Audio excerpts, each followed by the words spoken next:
Рамазан өзгеруге мүмкіндік беретін ай. Бұл видеода сол мүмкіндікке бет бұрған жандардың оқиғалары баяндалады. Мұндағы әңгімелер ешкімді айыптау немесе салыстыру үшін емес, мақсат тәубенің есігі әрдайым ашық екенін еске салу.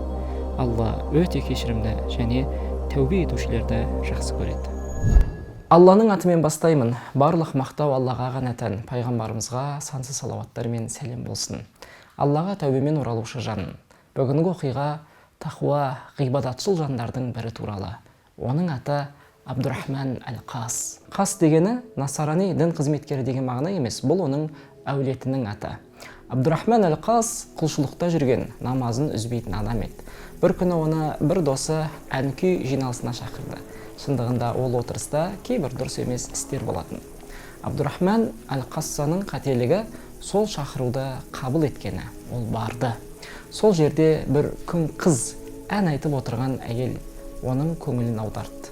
Абдурахман әл-Қас сол отырысқа қайта бара бастады. Күн өткен сайын жүрегі өзгеріп, сол қызға байлана түсті. Қыз да оған көзқарасымен, ишарасымен жылы қарай бастады. Осылайша екеуінің арасында сезім пайда болды.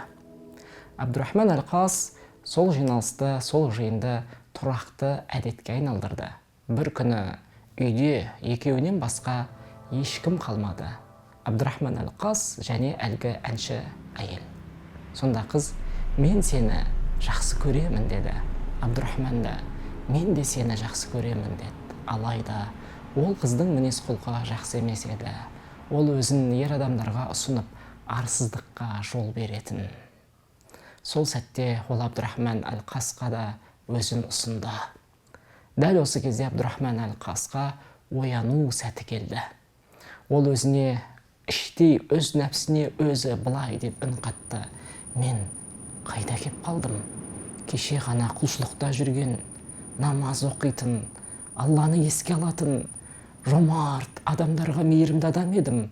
Ал бүгін мені арсыздыққа бір ғана қадам бөліп тұр. Ал Алла тағала Құранда бұлай деді емес пе?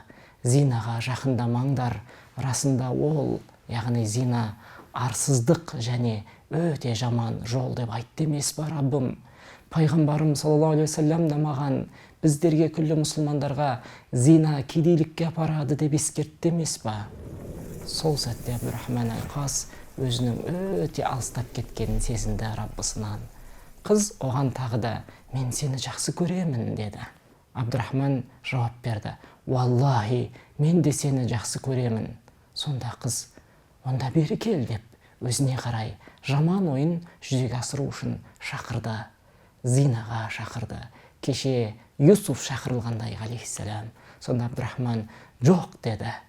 Қыз таңғалды, неге? Үй бос қой, ешкім жоқ айналамызда деді. Өйткені бұған дейін ешкім оған жоқ деп айтпаған еді. Қыз шақырады, бәрі баратын. Зинаға түседі, қайтады. Сонда Абдурахман әл-Қас былай деп айтты. Мен Алланың мына сөзін естідім.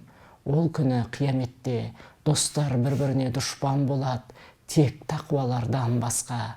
Яғни, егер адамдар бір-бірін Аллаға бойұсынбауды сүйсе, ол сүйіспеншілік қиямет күні дұшпандыққа айналады. Міне, аятты осылай қызға оқып берді.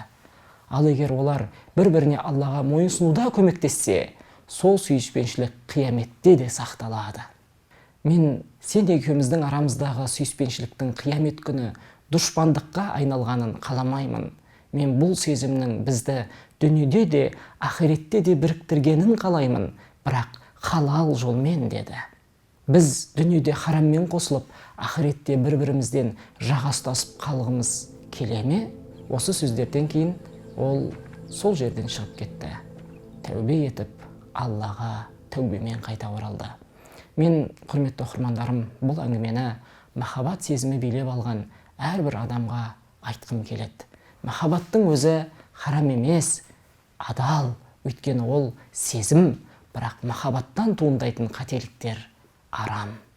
Яғни, адал некеңдегі болмаса. Сол себепті хадисте айтылады, кім ғашық болып, оны ішінде сақтаса, күнәға бармай, сол күйде өлсе, ол шахид болады, Әрине, бұл хадистің мағынасын біздің заманға сай түсіну керек біз әрине.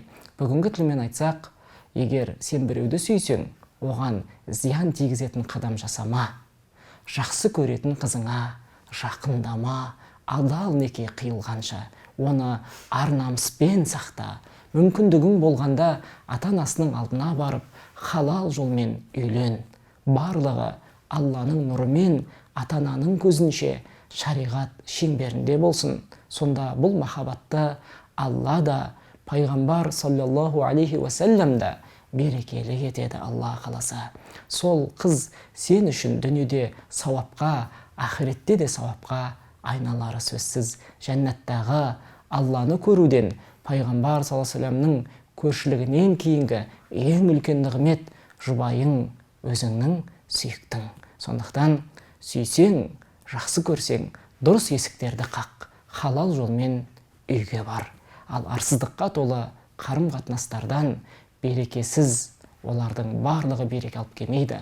Олар дүниеде қайғы мен жара жан дүниеге алып келеді. Алла тағала бізге Құранда бұлай деп ескерткен еді: кім менің еске алуымнан теріс айналса, оған тар, ауыр өмір болады. Уа Алла, барлық сүйіспеншілікті адал жолда біріктір, бізге ризық несібемізді кеңейте көр.